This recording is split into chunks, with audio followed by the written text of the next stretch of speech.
Radio Languedoc, Saturos. Languedoc Information.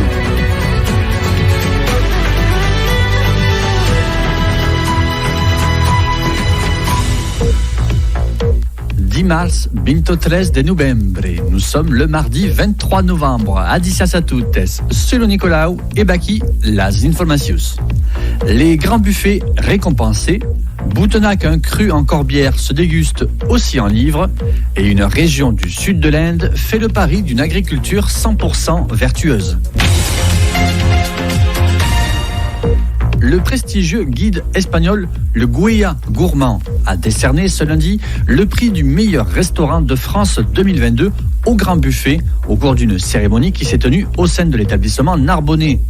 Fondé en 1992, ce guide référence tiré à 3000 exemplaires en langue catalane et espagnole répertorie les meilleurs restaurants et hôtels de Catalogne, d'Andorre et autres lieux d'intérêt gastronomique en attribuant des gourmands. Les grands buffets, qui ont reçu le maximum de 5 gourmands, figurent ainsi désormais aux côtés des plus grandes tables espagnoles telles que le Miramar ou El Celler de Can Roca. Avec 50 000 convives en provenance d'Espagne accueillis chaque année et un partenariat avec la Renfe SNCF visant à faire découvrir la ville à des délégations de journalistes espagnols mises en place en 2014, les grands buffets ont su conquérir les papilles de nos voisins espagnols. En partenariat avec le parc naturel régional de la Narbonnaise en Méditerranée, les vignerons de l'AOC Corbière-Boutenac s'offrent pour Noël un petit livre consacré à leur histoire. Boutenac, un cru en Corbière, retrace donc l'épopée de la seule appellation communale des Corbières, reconnue par l'INAO en 2005, avec l'ambition de mieux faire connaître son identité. Il dévoile l'activité viticole de ce petit coin des Corbières en mettant en lumière l'identité d'un cru communal dont les origines sont étroitement liées au bassin viticole des Corbières et dont les conditions de production sont exigeantes. Le livre se fait ainsi l'écho d'un territoire béni de savoir-faire viticole dont l'économie et les paysages portent son empreinte depuis des siècles. De la géologie à la flore, des paysages à l'histoire, ce livre contribue à la promotion et à la défense d'un terroir, de ses vins et d'une famille de vignerons.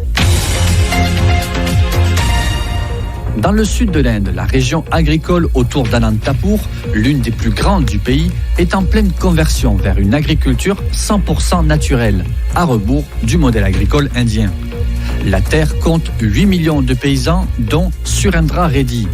Ce fermier a été l'un des premiers convertis et depuis 4 ans, il cultive ses champs sans produits chimiques. Au début, le passage à l'agriculture naturelle a été très difficile, mais après des années d'utilisation de produits chimiques et de pesticides, ma terre était devenue comme morte, a-t-il confié. Il a également abandonné la monoculture afin de faire pousser différents types de fruits et de légumes sur ses terres, papaye, tomates ou encore aubergines. Et ils grandissent grâce à un mélange à base de bouse et d'urine de vache qui stimule la vie microbienne sous le sol. Aujourd'hui, je repense moins et je gagne plus, se réjouit Surendra Reddy. Au total, ce sont près de 800 000 agriculteurs dans la région qui se sont convertis à une agriculture 100% naturelle.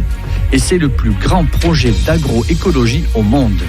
On le doit à Vijay Kumar, conseiller agricole pour le gouvernement, qui a souhaité développer le programme en réaction à une vague de suicides de paysans dans sa région. Baki, merci d'escutar Radio Languedoc sul 95.5 FM a Narbonne e Béziers, a Carcassonne sul 97 FM o també sur internet Languedoc.eu. Adicias.